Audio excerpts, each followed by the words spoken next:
Kuri uyu wa gatanu tariki 24 Nzeri 2021, Perezida w'u Rwanda Paul Kagame yageze muri Mozambique aho agirira uruzinduko rw'iminsi 2 nk'uko byatangajwe n'ibiro bya Perezidansi bishinzwe itumanaho. Kuri uyu munsi wa mbere w'uruzinduko rw'umukuru w'igihugu, yagiranye ibiganiro n'ingabo z'u Rwanda zoherejwe muri Mozambique. Izi ngabo zigera ku gihumbi zirimo abasirikare n'abapolisi ziri muri Mozambique aho zifatanya n'igisirikare cy'iki gihugu ndetse n'izavuye mu muryango w'ubukungu bw'ibihugu byo muri Afurika y'Amajyepfo. By'umwihariko ingabo z'u Rwanda zoherejwe mu ntara ya Cabo Delgado mu majyaruguru y'uburasirazuba bwa Mozambique mu bikorwa byo kubohoza imijyi itandukanye yari yarigaruriwe n'imitwe y'iterabwoba aho zifatanya n'ingabo za Mozambique. Perezida wa Repubulika y'u Rwanda Paul Kagame yashimye akazi ingabo na polisi b'u Rwanda bakoze mu kubohoza uduce twari twarigaruriwe n'ibyihebe muri Mozambique, ariko babwira ko akazi aribwo kagitangira kuko ngo bafite inshingano zo kurinda abaturage no kubungabunga umutekano muri ibyo bice.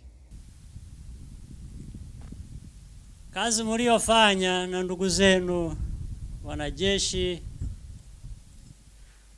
o trabalho que vocês fazem com os vossos colegas das Forças de Defesa e Segurança na kina polisi wenzenu, das Forças Armadas e a polícia wa Rwanda, wa Mozambique, mkifanya kazi pamoja.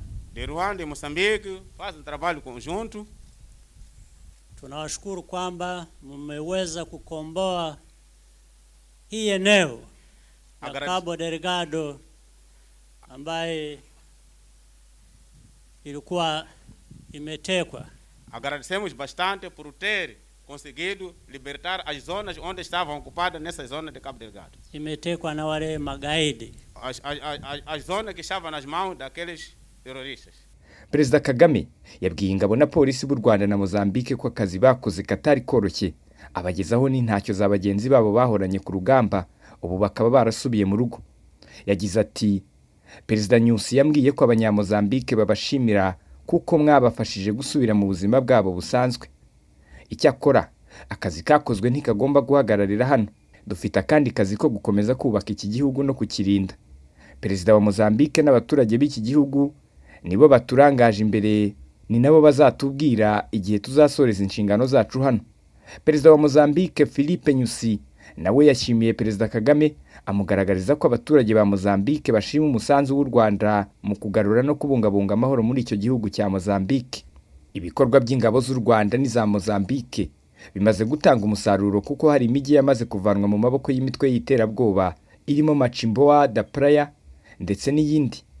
Muri uru ruzinduko kandi Perezida Kagame yagiranye ibiganiro na mugenzi we Filipe Nyusi byakurikiwe n'inama ihuza amatsinda y'abahagarariye ibihugu byombi. Ku munsi wa kabiri w'uruzinduko rwe, Perezida Kagame biteganyijwe ko ejo azifatanya na mugenzi we Filipe Nyusi mu birori by'umunsi w'ingabo bizabera kuri stade iherereye ahitwa Pemba. Simeon Stizo Muhumuza, One Nation Radio muri Mozambique.